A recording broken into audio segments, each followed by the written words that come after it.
सीधी सी जो है, किसान हमारे अन्नदाता, किसान सबसे ज्यादा मेहनत करता है, पसीना बहाता है, रात दिन मेहनत करता है, सर्दियों के अंदर, गर्मियों के अंदर, बरसात के अंदर हमारे लिए अन्न उगाता है। उनकी जो भी, वो गरीब है, अमीर तो नहीं है ना किसान। ऐसा तो नहीं कि बड़े बड़े बंगले बना के बैठे हैं किसान। इन लोगों ने तो बड़े बड़े बंगले बना रखे हैं नेताओं ने। किसान की बात क्यों नहीं मानते?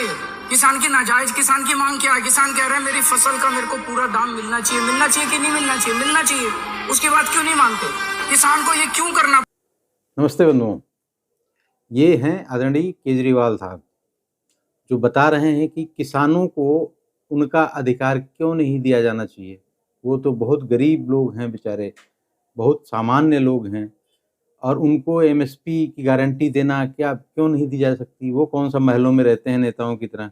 ये केजरीवाल साहब जो कि खुद शीश महल बनवा के रहते हैं, और शीश महल कांड इतना बड़ा आप लोगों के सामने ही था, सब पता ही है आप लोगों को। लेकिन आज मैं कुछ ऐसे विषयों पर बात करना चाहता हूं जो आज तक किसी ने, किसी भी मीडिया ने, किसी भी न्यूज़ चैनल ने नहीं उठाया, जिसके बारे में मैं आपको डिटेल में बताऊंगा कि पंजाब की स्थिति कितनी भयावह होती जा रही है। और ये भी बताऊंगा कि घिरौनी बॉर्डर जो हरियाणा और पंजाब का लगता है, वहाँ जहाँ पे हल्ला मचाया जा रहा है कि एक किसान की मृत्यु होगी, वहाँ पे ये भी खबर है कि पुलिस वालों की भी मृत्यु हुई। वो क्या पूरी घटना है उसके विषय में, और ये किसान आंदोलन का जो मोटो है, वो मोटिव है, जो अभी तक आ रहा है कि ये 10,000 पेंशन चाहते हैं, या सभी फसलों पे एमएसपी की गारंटी चाहते हैं, या कहा जा रहा है कि अपने ही खेत में खेती करने के लिए इनको रोजगार गारंटी स्कीम के तहत इनको पेमेंट किया जाए, जैसे अभी तक मनरेगा में किया जाता है मजदूरों को 200 दिन की गारंटी वाली बात। लेकिन ये भी जानना जरूरी है कि वास्तव में पंजाब की स्थिति इतनी विस्फोटक हुई क्यों? इसमें खालिस्तान एंगल कितना घुसा पड़ा है, या मोदी विरोधियों का एंगल क्या है, या मोदी और योगी और खट्टर को हटाने के लिए ये सब हो रहा है? इन सब विषयों पे बात करेंगे। लेकिन इससे पहले अगर हमारे चैनल को आपने सब्सक्राइब नहीं किया तो सब्सक्राइब कर लें, और इसको लाइक भी करें और शेयर भी करें। तो भाइयों, सबसे पहले ये जानना जरूरी है कि जब भी सेंट्रल गवर्नमेंट की तरफ से, जो भी मंत्रिमंडल की तरफ से, कृषि मंत्री और जो पीयूष गोयल जी वगैरह जब बैठक किए, 4 बैठकें इनकी बिना किसी निष्कर्ष के समाप्त हो गई हैं। लेकिन एक भी बैठक ऐसी नहीं रही जिसमें कि दिल्ली के सीएम केजरीवाल के परम मित्र भगवंत मान जी न उपस्थित रहे हों।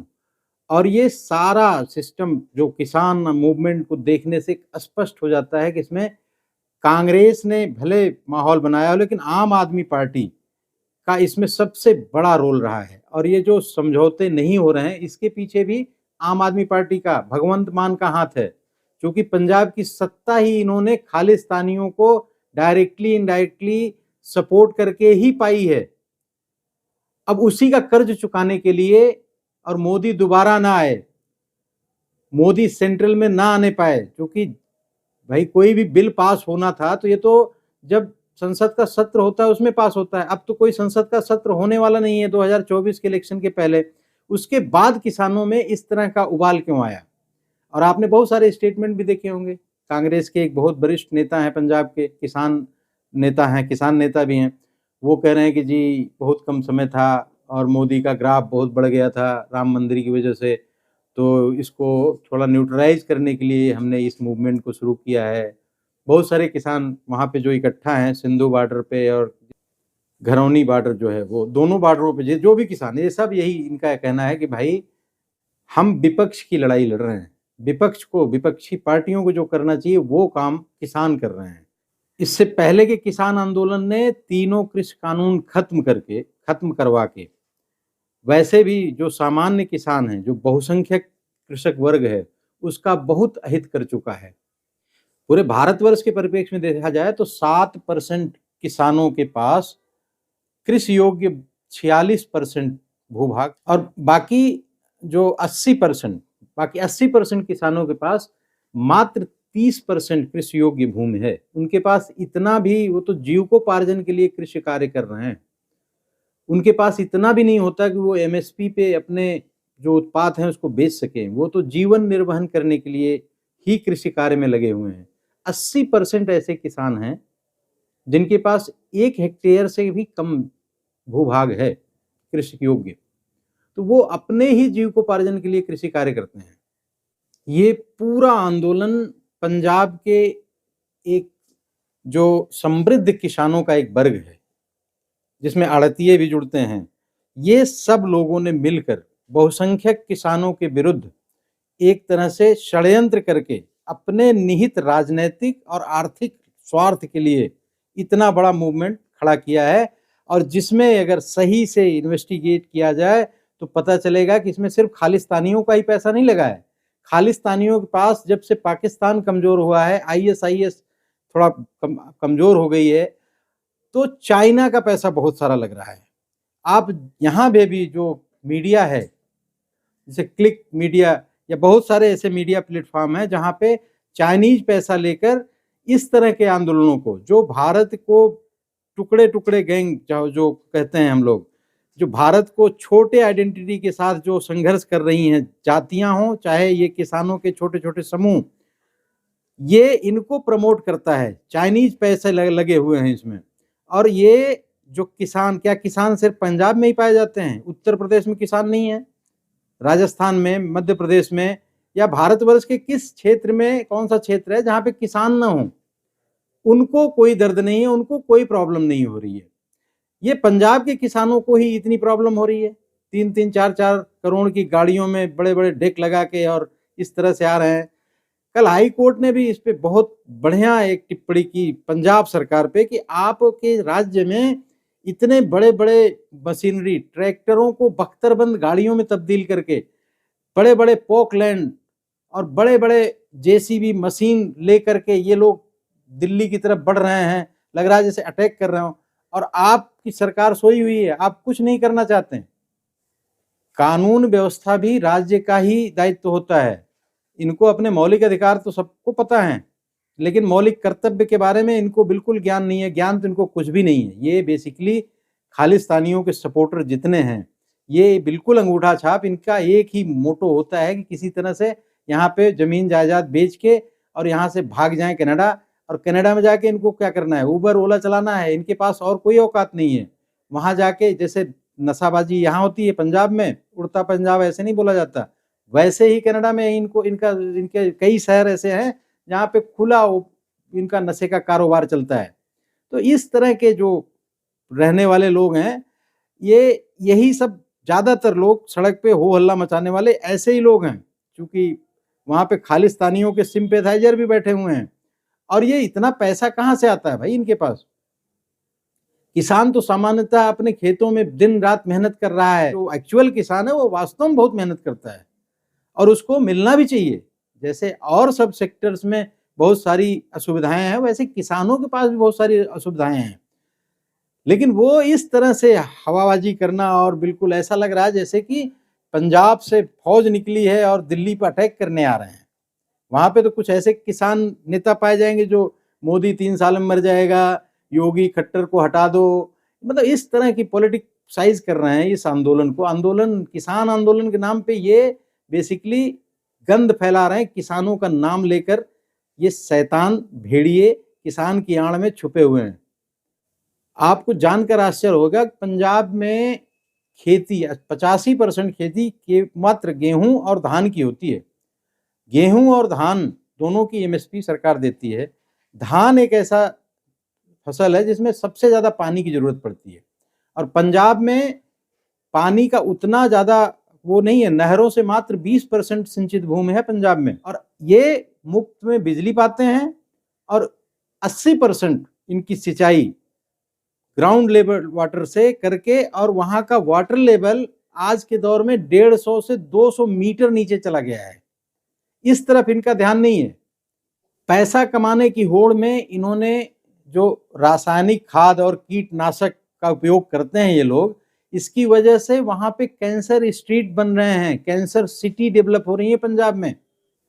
पंजाब के एक शहर भटिंडा को कैंसर सिटी कहा जाता है, और फजिल्का में ओबो हरा करके एक मोहल्ला है जहाँ पे कैंसर स्ट्रीट है, जहाँ पे हर घर में कैंसर पेशेंट पाया जाता है।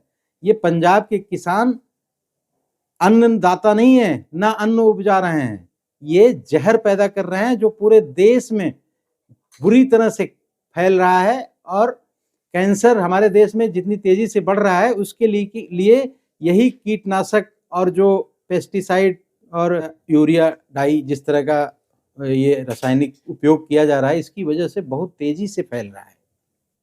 इसके अलावा पंजाब आज के दौर में पूरे देश का सबसे ज़्यादा कर्जदार प्रदेश है।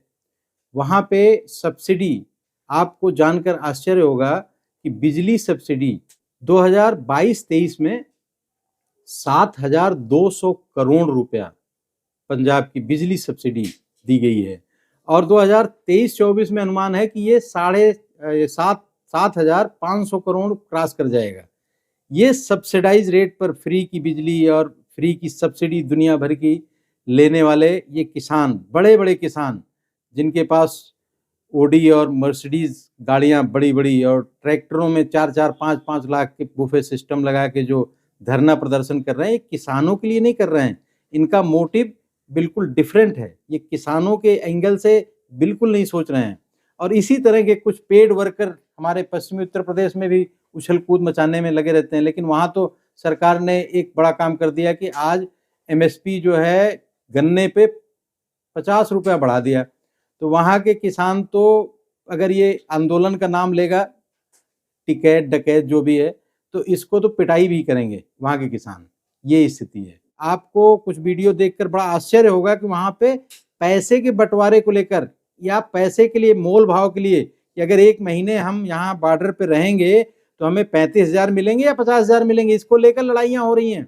ऐसी बहुत सारी वीडियो आप लोगों के सामने आ रही होंगी। ये सरकार का कानून ये कहता है कि आपके पास जितना खेत होगा उसके आधार पे आपका कोटा फिक्स किया जाएगा और उसके हिसाब से ही आपको आपका एमएसपी पे बिकेगा।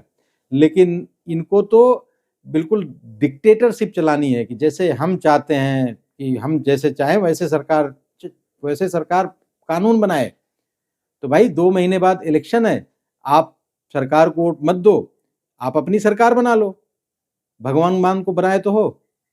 और भगवंत मान जैसे लोग जो कि जोकर, जिनको बाई प्रोफेशन चुकरई किया, जिसने कॉमेडियन हिट था भगवंत मान, और इस तरह के कॉमेडियन को सत्ता प्राप्त हो जाती है तो इसी तरह की बेअंदाजी बेवकूफियां करते हैं। और चूंकि ये दूसरे के आशीर्वाद से, इन्हीं खालिस्तानियों के आशीर्वाद से बने हैं ये लोग, तो इनको सपोर्ट करते हैं।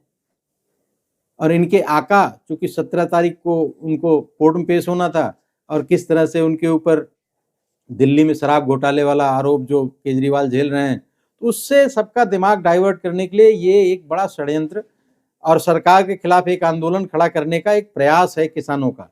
घनौरी बॉर्डर पर जो कल हुआ उसमें सीधा सीधा वीडियो आ गई हैं बहुत सारी, उसमें सीधा दिख रहा है किस तरह से वहाँ किसानों ने पराली ले आए, वहाँ पे रखा, वहाँ उसको जलाया, उसमें मिर्ची पाउडर डाला और उसको पुलिस वालों की तरफ हवा का रुख था तो पुलिस वाले बहुत सारे उसमें बेहोश हुए, परेशान हुए, उनको फिर मारा।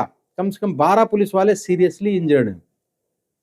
इनका एक कोई किसान डेथ हो गई है, किस वजह से हुई वो तो इन्वेस्टिगेशन के बाद पता चलेगा, लेकिन पुलिस को मारते हुए वीडियो है बकायदे इन किसानों की। ये किसान हैं, बड़े बड़े बल्लम, लाठी, तलवार लेके आ रहे हैं दिल्ली पे, लग रहा है कि यहाँ पे अटैक करने आ रहे हैं। तो ऐसे किसानों के साथ बिल्कुल नरमी नहीं बरतनी चाहिए। इनके तशरीफ को बिल्कुल सरकार को चाहिए कि लाल करके भेजे बॉर्डर से। ये तो चाहते हैं कि उद्दंडता मचाएं और सरकार कुछ गोली वोली चल जाए और 2-4 किसान मर जाएं तो हम विक्टिम कार्ड प्ले कर सकें। ये सबसे बड़े विक्टिम कार्ड खेलने वाले लोग हैं। ये जितने बॉर्डर पे किसान के रूप में अड़तिए और मिडिलमैन या खालिस्तानी जितने भी दिख रहे हैं दंगाई टाइप के लोग, इनके सिंपैथाइजर यहाँ आज फिर दिल्ली में भी धरना प्रदर्शन और ये सब खुराफात शुरू कर दिए हैं। इनके खिलाफ सरकार को सख्ती से निपटना चाहिए। और ड्रोन ने तो कमाल कर दिया, ड्रोन का तो पूरा देश कायल हो रहा है। ड्रोन से जिस तरह से आंसू गैस गोले छोड़े गए, वो मोदी सरकार का बहुत बड़ा कदम है, बहुत अच्छा लगा। और ऐसे जो केजरीवाल भगवंत मान सीएम पंजाब का है, ये तो कह रहा है कि जी हमारे हवाई स्पेस को हरियाणा की पुलिस ने यूज किया, ड्रोन चला के वहाँ पे हवाई स्पेस किसी स्टेट का होता है? ऐसे ऐसे लोग तो मुख्यमंत्री बन जाते हैं जिनको ये भी नहीं पता कि हवाई स्पेस सेंट्रल का ही अधिकार होता है। तो बंधुओं, आज की वीडियो होती यहाँ पे समाप्त। मेरा चैनल सब्सक्राइब करें, मेरी वीडियो को लाइक करें और पसंद आई हो तो इसे शेयर भी करें। हमारे साथ बने रहें, हम आपको अपडेट देते रहेंगे, नई नई चीज़ें, नई नई बातें बताते रहेंगे। जय हिंद, वंदे मातरम, नमस्कार बंधुओं।